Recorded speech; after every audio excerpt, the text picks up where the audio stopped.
Hi guys, it's VI Life with Kelly, and yes, this is going to be a chit chat update on law school journey video.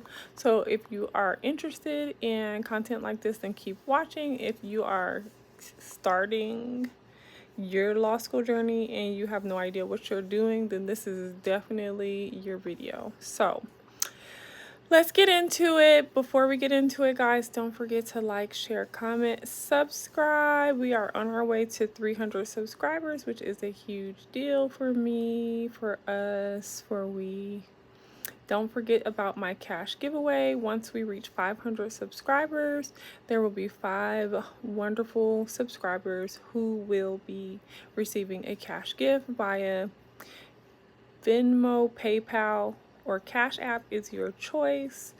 And a hint, whether you're entered to win, then it will be someone who has made a comment on one of these videos, or several of them, but you have to have made a comment or you will not be entered to win the giveaway. So I will be picking 5 of you all, and I'm excited about that. I'm hoping that we reach 500 subscribers this month, in my birthday month, because I really want to do something special, and I really would love for that to happen this month.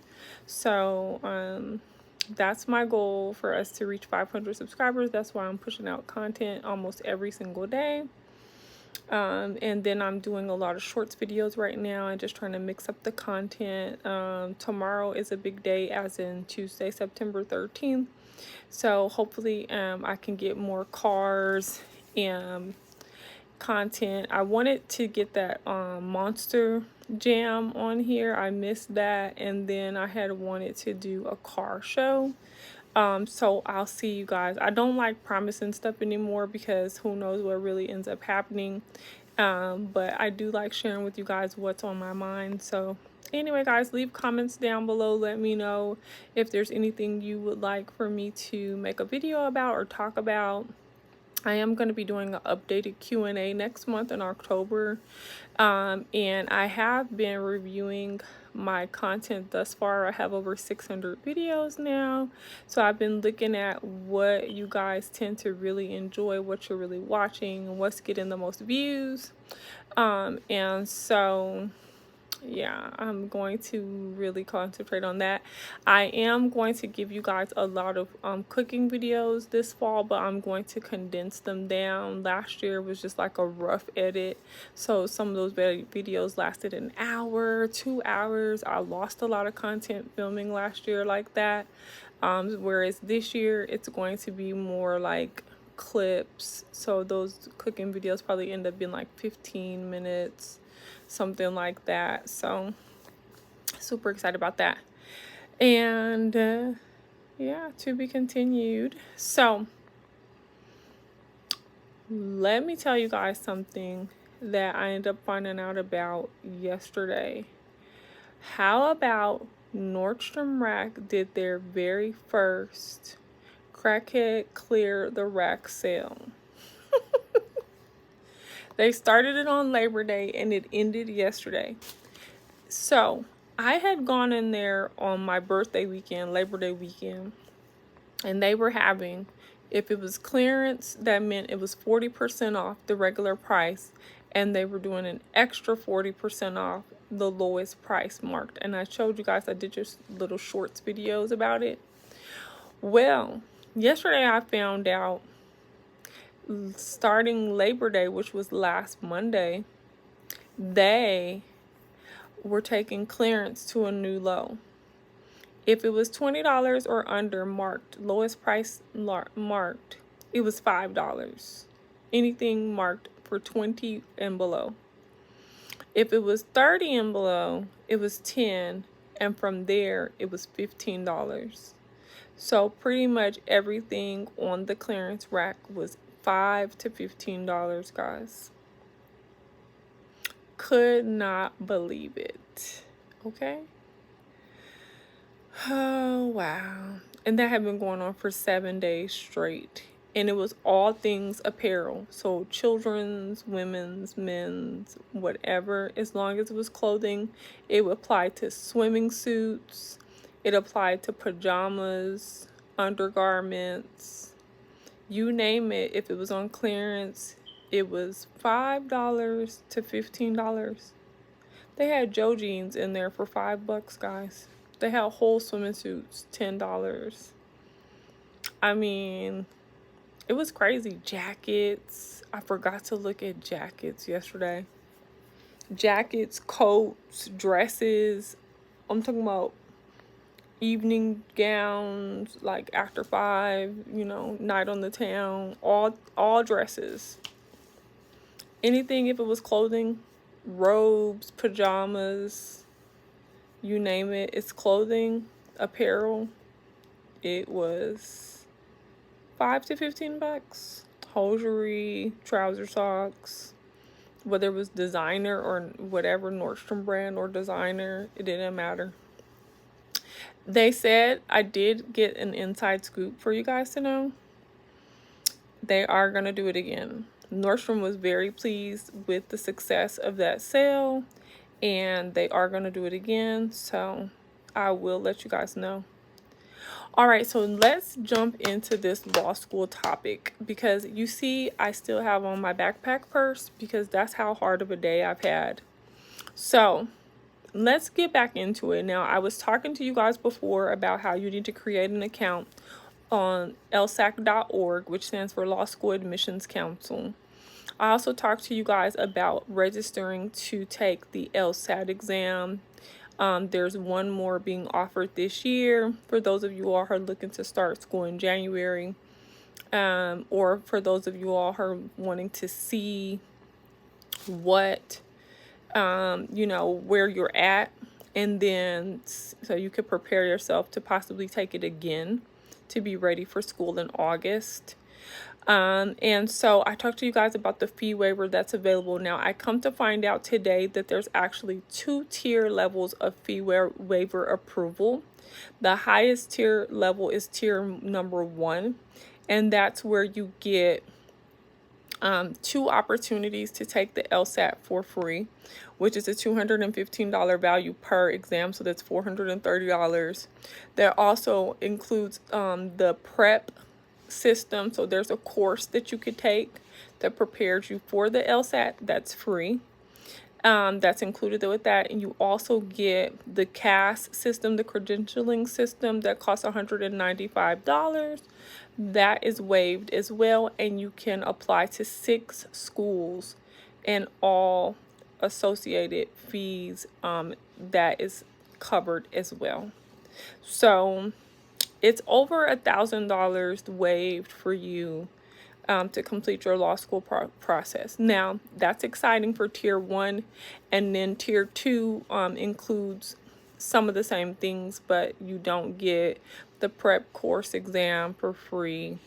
You do not, and you also get 2 score previews included, and the score preview, I believe, costs $70 each, something like that. Don't quote me, but it is a fee for you to be able to preview your score.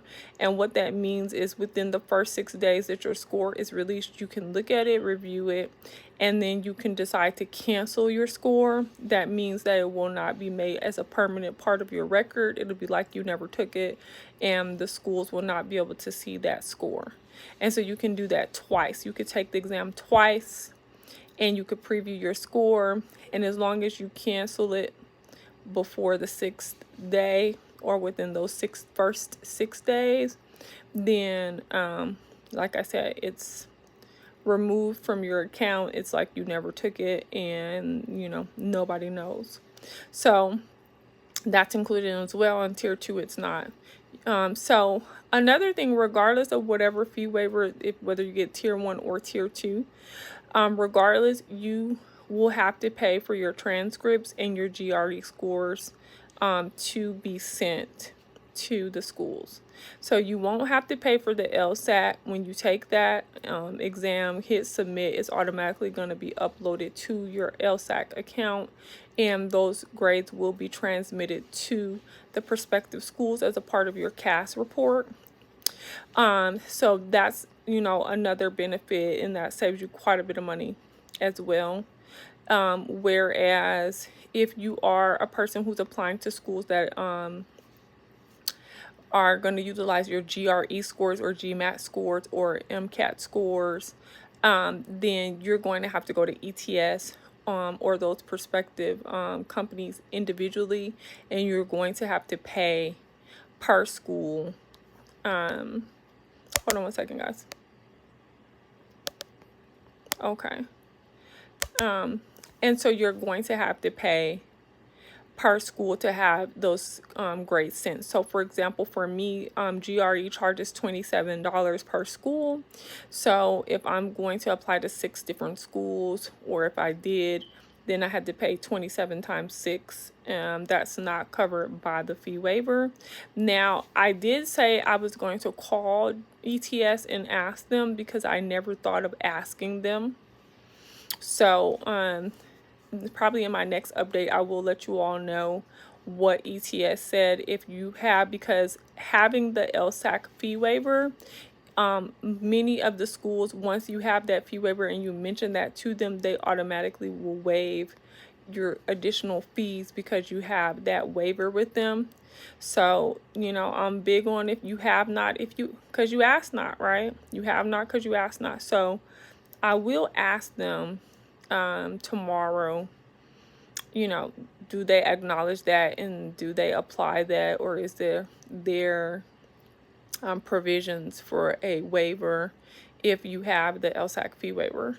So we shall see what they say, guys. I'll probably leave it in the comments as well, what the answer was. So yeah, so you're going to have to do that, and you're going to have to pay for your transcripts. If you do not have a Parchment account, because once you go into, you log into your account, you click on credentialing CAS, and then under that you will see transcript status, you will see manage my letters of recommendation.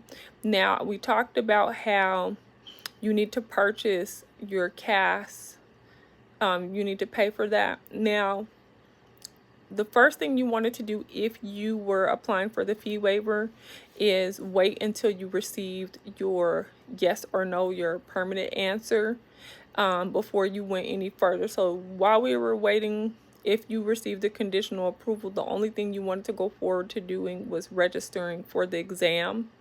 And then you wanted to wait to get the final answer. Then once you had the final approval, that's when you wanted to go in and purchase your CAS. So when you initially log in now, and then you're clicking on credentialing CAS, it's going to say purchase. You want to click that button, and then you want to go to your shopping cart. Immediately when you click purchase, it's going to show that you've added an item to your cart. When you click on your cart, you're going to scroll down to the bottom, and you're going to click check out. It's going to automatically show the price, $195, but then it'll show that the fees have been waived. Now, for those of you all who didn't watch my previous video from last week, or videos from last week explaining to you the process, when you go into applying for a fee waiver and you register for your LSAT exam, if that's what you're choosing to do, you're going to need to do that acknowledgement. If you don't do that, it will unregister you. And if you are not approved for the fee waiver, all the fees will be back applied, and you will not be registered until you pay the fees. So you need to be constantly checking your account, checking your emails, to make sure that you know what you know, and that you're prepared to do what you need to do ultimately. And it still does show that you need to upload a photo. So, do that, follow those instructions. That's my advice. And that's that. So after you've gotten approved, you've paid for your exam, if that's what you're going to do, And then now you're waiting and you've received your approval. So now you've purchased your CAS and you've checked out. Okay, boom. So now you're going in here to manage your letters of recommendation. Now, in the meanwhile, while you were waiting on your approval or not, when you went into the system to schedule your LSAT exam, that was a good time for you to go on and create your school list if you haven't already done it. And so when you go create your school list, these are the schools that you're interested in attending. And so if you're going to do the fee waiver and believe for the fee waiver, then you have 6 schools to apply for within that fee waiver. So you need to pick those 6 schools. You need to do your research. If you have, your schools in mind, and you need to add them to your account, save them to your school list. And if you haven't done it yet, you need to do that now. You need to go into there. It's very easy. As soon as you log in, you just scroll down. It says add to school. It says school list. It has it right there, and you add, and then it pops up, and you can search A to Z, or you can search, M through this, like whatever. If you know the names of the schools, then you can minimize your search criteria, or you can just do A to Z and scroll through all the names and click on them and add them. The reason why you want to have your school list done is because once you get to the point where you have registered for the exam, you've paid for your CAS reports, your credentialing reports, and now it is you need to order transcripts and you need to get your letters, manage your letters of recommendation. When you go through transcript ordering, that's right there in your account again, which don't forget, you're logging in, you're clicking on credentialing. I think it's credentialing alignment system is what CAS stands for. And so, but it says it right there, credentialing CAS. Click it, and then it says transcript status. It says management of letters of recommendation. Click on transcripts. It's going to ask your information. It's going to ask what schools are you petitioning your transcripts from and why, and it's going to have you pay. So you need to be ready to pay. One of the schools that I attended in undergrad, and I ended up going back to that school for some graduate coursework, they only charged me $9.75 total for 3 transcripts to go to the 3 places that I need them to go. Now, read every single thing, all the details when you're going to these different tabs, because it says you need to send a transcript to LSAC. So don't skip over that. Don't think because you ordered transcripts for the schools that you've attended in undergrad and grad that some type of magical way LSAC's getting them to. They're not. And there's actually, when you search, when it says from and you type in LSAC, it pulls up Law School Admissions Council, and you need to send them a transcript. So that's a part of those details that will make your file complete or incomplete. So definitely, please, please, please read. Get very comfortable and relaxed with reading every single thing that's in front of your face and not skipping over anything. But yeah, so for me, sending 3 transcripts from one of my undergrad schools, it cost me $9.75.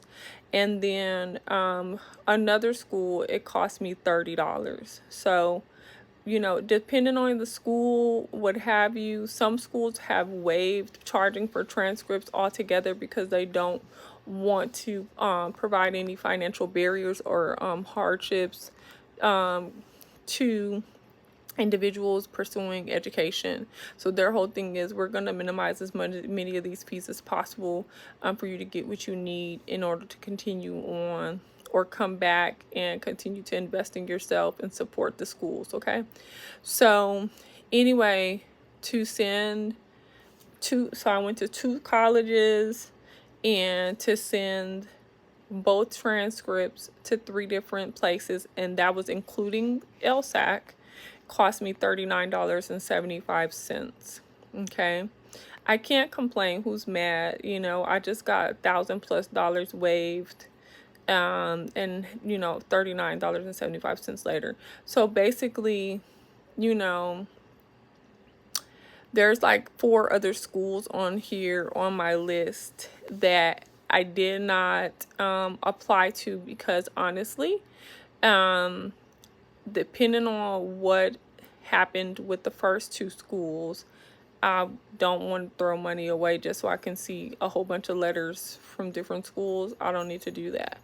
I would cross that bridge later. So that's how I've designed my application process. It's like my first two are my number one choices. And whatever they say, then that's what I want to do. And if that doesn't work out for some reason, then I'll go on and invest in these last four schools. So that's how you might want to play that: save money, be conservative, put everything you got into the top two that you really want. And then, like I said, you have plenty of time to make adjustments as needed.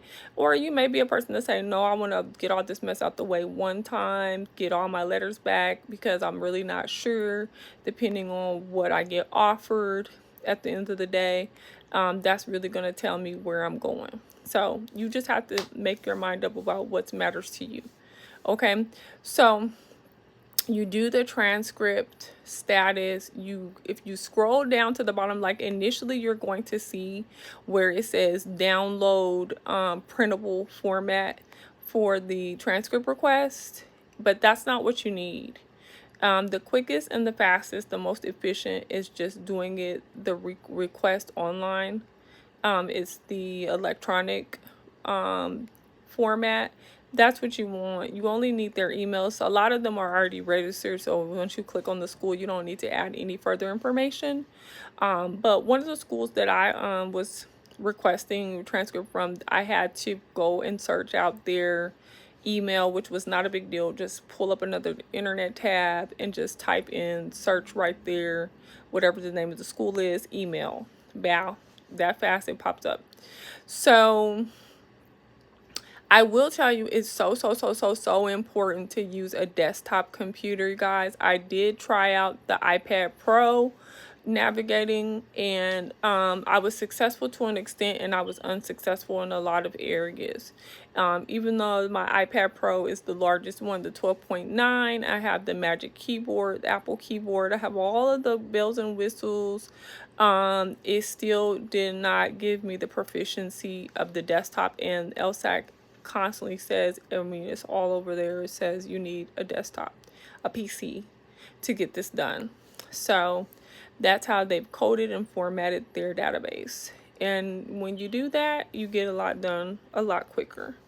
So once you go into requesting your online transcripts, you will be forwarded to Parchment, which is another credentialing server, where you are going to create an account if you don't already have one, and you are going to submit your order. You're going to pay. It's going to prompt you to put your card information in there, and then you will receive emails confirming your order, and you will receive emails confirming that your schools have accepted your order request, and you will also receive emails letting you know when they've sent them out and when your order has been completed. And the schools that you sent it to, or the organizations, you will get an email once they have received it. Now, I've been using that system for years, and literally the schools have gotten my transcripts in like 24 hours. Another thing I will tell you that's super helpful, if the schools, and when you're putting your information and requesting the transcript online, if it asks you for your student ID number and you still know yours, like I still know mine. Actually, I still have my IDs from college and stuff like you could just go in a portfolio or something and pull it up. That's in your best interest. It really helps identify you, and it helps them process your request very quickly, because those ID numbers are still attached to you. So I just put them in there, and that's, to me, I think that's what makes my processing so quick, because I literally, as soon as I pay, I get the emails immediately that the schools have accepted my request, and by the next day, sometimes in the same day, if I do it early in the morning, I've gotten emails that my order has been completed and done and received by the other institution, like by the late afternoon. And so if I'm doing it in the late evening, by the next day. Okay, guys. So that's the process with that. Okay, so then you need to go back into your account. Because by the time you've been transferred to Parchment, then you've logged out, your session has timed out on lsac.org. So you need to go back, refresh, log back in, and then you will need to click on CAS again, and then go into managing your letters of recommendation. Now, when you click on CAS, like I said, you'll see it right there at the top. And for those of you who are hearing, you using your earpieces, and because you're using voiceover, JAWS, assistive technology, then it'll be one of the first links as soon as you log in. Now, I'm very comfortable with doing a links list all the time. For those of you all who are visual, then you may use Control F as in Frank or find. Control F will allow you to type in what you're searching for, and then it'll locate it for you. Whereas a links list, which is like an insert, you're going to use insert, and then you're going to use the letter F as well, as in Frank, or the letter L as in link. And it will put all the links in a list for you, and then you could literally just go down the links list really quickly to find what you're looking for, and you just click on it as far as press return or enter, and then it'll take you there and open up that field. So it's a lot of ways to get to it. Some people just like to use the down arrow, up arrow, and just kind of toggle around. It's totally up to you, whatever works better. So you're going to log in, click on credentialing CAS, and then you're going to go to manage letters of recommendation. Now, when you get here, it's very important that you have your recommender's information as far as first name, last name, email, contact information, because it's going to create a link specific to that individual, and it's going to send it to them. Then they're going to answer questions. They're going to complete their letter of recommendation. They're going to click submit from that link, and it's going to come right back to your LSAC account. It's going to become a part of your credentialing report. And what's interesting is once you receive your letter of recommendation, you're going to get a notification that your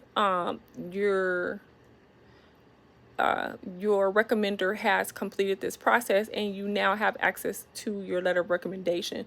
And when you go look, when you're in your managed letters of recommendation, when you go look at the schools that you've selected, it's going to highlight the schools that require, or it's a part of their application process, is a letter of recommendation. Like for my list, out of 6, only 1 school was requiring or requesting a letter of recommendation, and they only wanted 1, which is great, super exciting. Now, you can get on YouTube and watch a ton of videos that talk even from the review boards of law schools, and they'll tell you what they're looking for, and they'll talk to you about the letter of recommendation.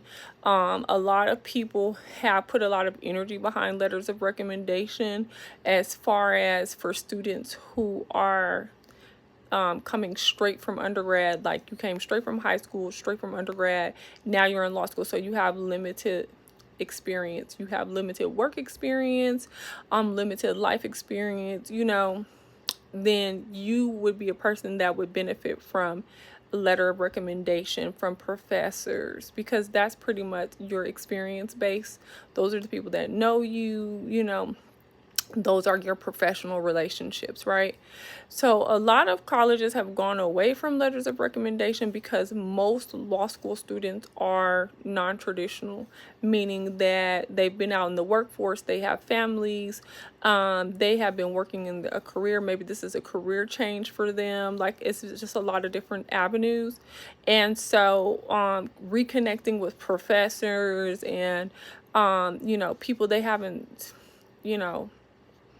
there's no reason why, like years ago, maybe their circle now, because a lot of times, especially depending on what you do for a living, your career circle is your friends. These people are your friends. They're not just co-workers. They're not just people you go to church with. They're not just, there's no black and white, it's a gray now at this point. So it's like, okay, you want me to ask my friend that happens to be my boss or happens to be, the police chief or, blah, blah, blah, to write me a letter of recommendation. Okay, I will, you know what I mean? But what is that really indicating? So, they're really working hard to lessen the barriers or things that the stressors that would hinder a person from completing the process and going to law school, because it doesn't take much. Like, you guys, literally, I had to spend hours upon hours between working with people in the library and the reference centers and calling LSAC candidate assistant line and technical support, like hours upon hours of navigating and not getting anywhere some days, recruiting friends, family members. Like, this has become, like, when it says it takes a village, it really takes a village to get these things done. And I have to have my mind made up that I'm willing to go through whatever I have to go through because I'm going to be in law school, right? And, that's not easy already. I have this visual thing called visual impairment going on, so most people, they're like, I'm not going, forget it. I don't have time for this. Like, this is highly frustrating. The system doesn't work. Like, a couple of times, guys, it said cannot connect to server. That alone turns people off. Like, what you mean? Cannot connect to server? Like, this, now their system has a problem, then you have to sit on hold. Sometimes you get somebody right away. That person may or may not know what you're talking about. Sometimes they can help you. Sometimes they can't, they don't. All these different barriers, and you still have to have your mind made up. Like, okay, I don't care. Oh, well, I'm going to come back tomorrow and do this again. We're going to get this done. Like, you have to take whatever piece of growth you got. Like, you got to own, like, yes. Thank you, Lord. I got 2 things done out of 200. I thought I was going to get 100 things done today. And even though it took me 17 hours today, I still got 2 things done. Like, you have to stay like that, you guys. So, letters of recommendation, that can be a hindrance. People are intimidated. People don't like asking people for nothing. People are scared. What if you get a jaded letter of recommendation? I don't know. It's all kinds of things that go with that whole thing called letter of recommendation. So I appreciate it that people are like, nah, we don't need that so much. Let's just look at your grades, get you in here. Let's look at your work experience. Let's look at your writing sample. Look at your train of thought. Let's look at this letter that explains why are you even coming to law school. What do you plan to do? Let's give you a shot. You know what I'm saying? So, yep. So anyway, so back to that. So only one of the schools out of the 6 that I picked, requires it, and they only require 1. I appreciated that. That same school happens to be the least expensive school as far as applying to the school. Their application fee was only $20, and they did provide a fee waiver when I requested one. And then all their other fees were minimal. I don't even think they had any other fees. And I think at one point they were even waiving their application fee altogether, period, if you turned it in within a certain time frame. So, and that school was one of the least expensive schools. I want to say it was only $21,000 a year. The top inexpensive school I found was $18,000 for the year. So we're talking about $9,000 per semester. That school, then the second school I'm talking about was like $10,000 and some change a semester. So and the top school was Georgia. If you're still looking at schools or considering, the financial component, maybe you don't have financial aid or you don't want to take financial aid loans or whatever, and you're trying to pay out of pocket, then Georgia State University School of Law is $18,000 a year.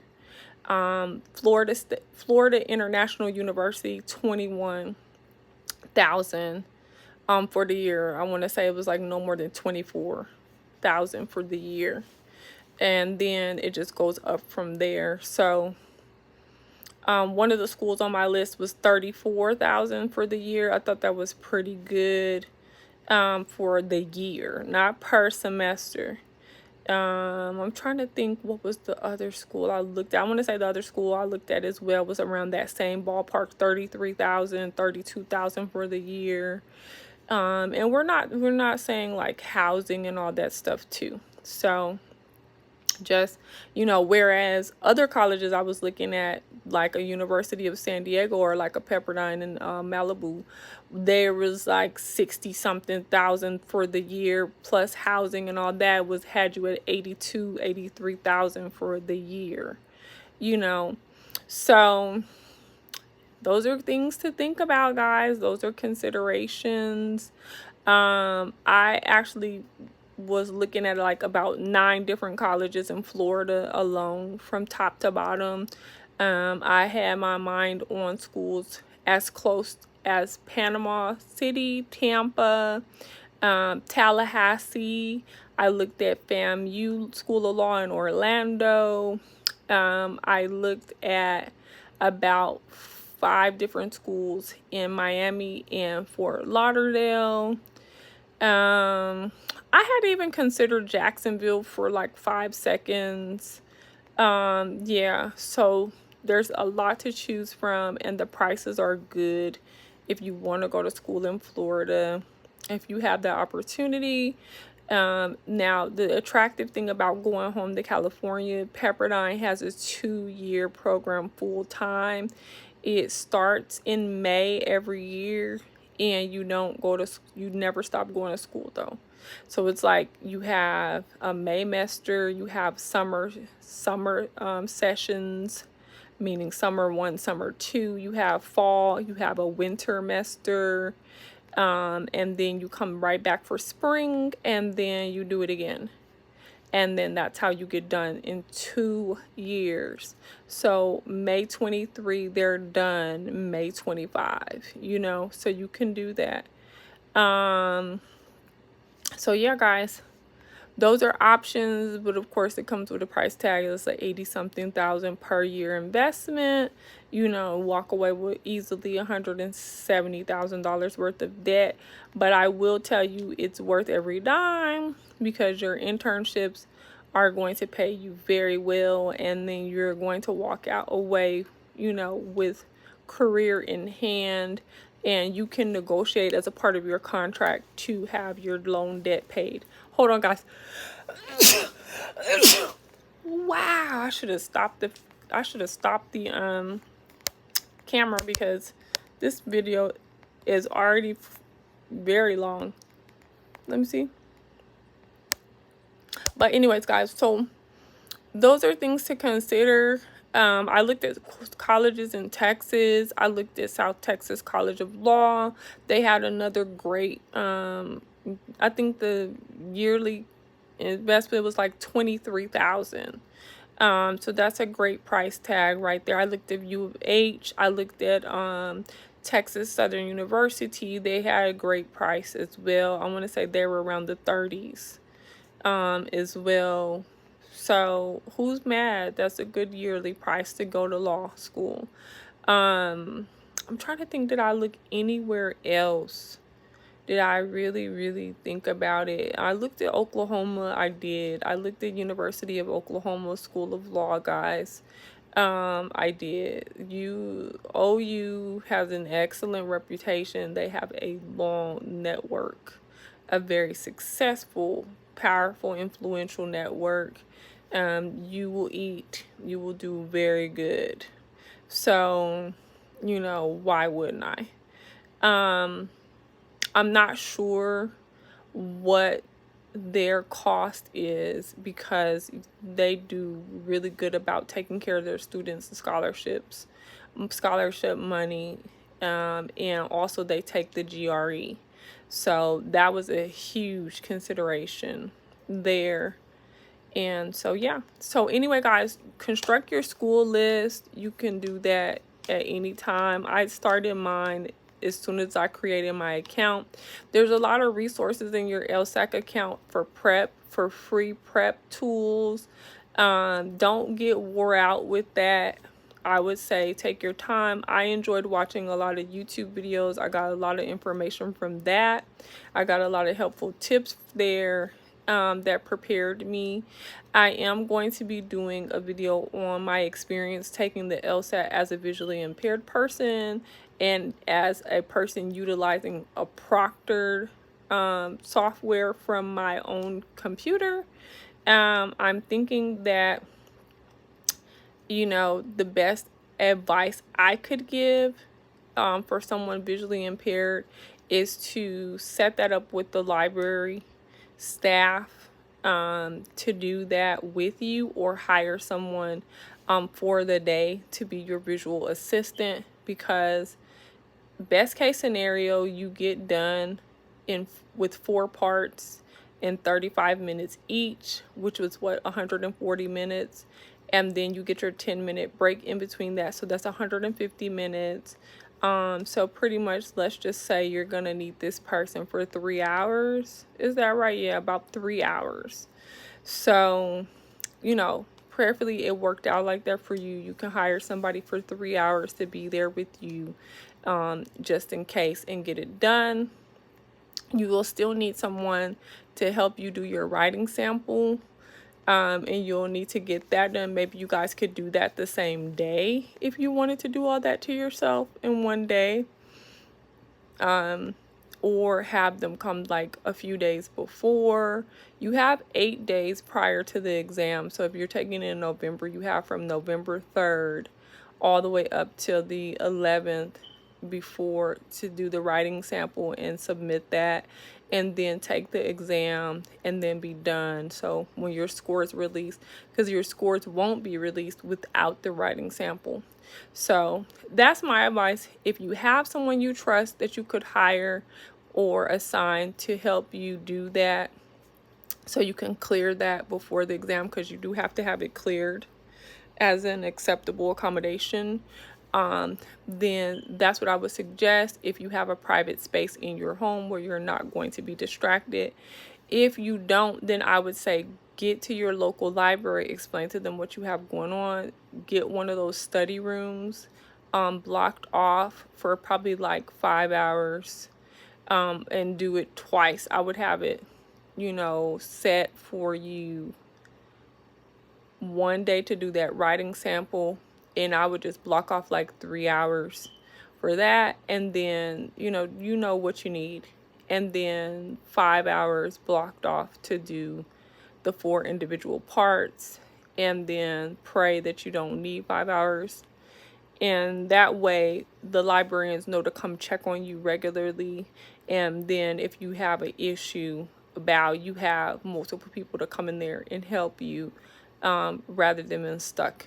So that's my advice for that. And once you get your recommenders all that entered, you can put, I think it was 2 or a max of 3 people in the account, but I know for sure it wasn't more than that.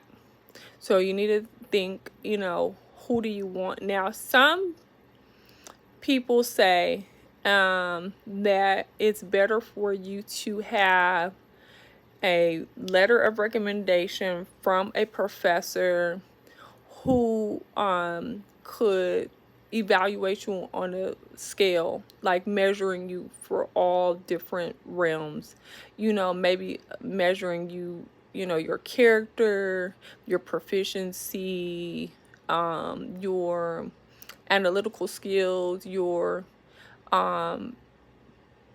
results, like as far as what did you accomplish. I have no idea, but that has been one of the recommendations. Like, you really need to get you, someone that maybe you have worked in a legal team, as far as like maybe you did community service, or you worked on a campaign, someone, that's a judge, that's a lawyer, whatever, maybe they attended that school, an alumni give you a letter of recommendation that's weighted heavier, that's going to really work out in your favor. And then some people say, like, as long as it's a professional, or, if it's a professional relationship, then get that letter done in that way. I say, whoever has been in your corner and there have always been a source of upliftment, and they have always pushed forward in their own lives, I would say they're an excellent resource. So if you have one or two people in your life that you've known, for a good amount of time, I don't care if you only know them for 6 months, and they have been always a positive contributor to your life and to their own lives, I would pick that person. I would pick that person. That's what I would do. If you do not have professional relationships, you just started your new job, or you've been at your job for 5 or 10 years, you don't really want anybody to know at your job, then don't. Use your pastor. If you go to church, if you have a place of worship, if you have a circle, of consistency, whatever it is, utilize one of those sources and pray over it and go on with your day. You know what I mean? Don't make it complicated. Don't put more energy on that aspect, one aspect of your application. And if all else fails, apply to schools that don't require letters of recommendation. Be flexible. Stay focused on the goal. The goal is to practice law or study law or whatever, or even to gain the knowledge of law, right? So don't be narrowed in like, I gotta go to such and such or life is over. No, it's not. There's like 3,000 schools. So open yourself up to being blessed, and any hindrances, just remove them, annihilate them. You don't want to take the LSAT? Cool, you're in luck. There's hundreds of schools that take the GRE. You don't want to, live in a certain region? Great. There's so many options, it's unreal. Where there's a will, there's a way, okay, guys? So, I'm going to leave this video here because it's already really long. And then I'll do another update, like I said, and on that next video I will be talking to you guys about the next steps when completing your law school file. I'll also talk to you guys about the difference between applying with an LSAT and applying with the GRE, because that was my experience. I didn't take the GMAT or the MCAT. Hey guys, anyway, I didn't take the MCAT or any of that. Hold on, I forgot I was listening to this for a few seconds because the camera ended up cutting off because the battery is over with. But anyway, guys, I didn't take it, so I'll share with you guys my experience, because there's definitely a process with submitting your application with the GRE. You do have to contact the school once you've completed the application for them to go in and find your application and remove the requirement and accept and close out your file as completed. So I'll talk to you guys about that, and we'll just go from there, okay, guys? And I'm trying my best to make these videos like 20 minutes, something up in there, 25 minutes, rather than just about an hour. Okay, have a great week ahead. Happy Monday night. Might be watching this Tuesday morning. Who knows? Hugs and kisses. Commit to changing.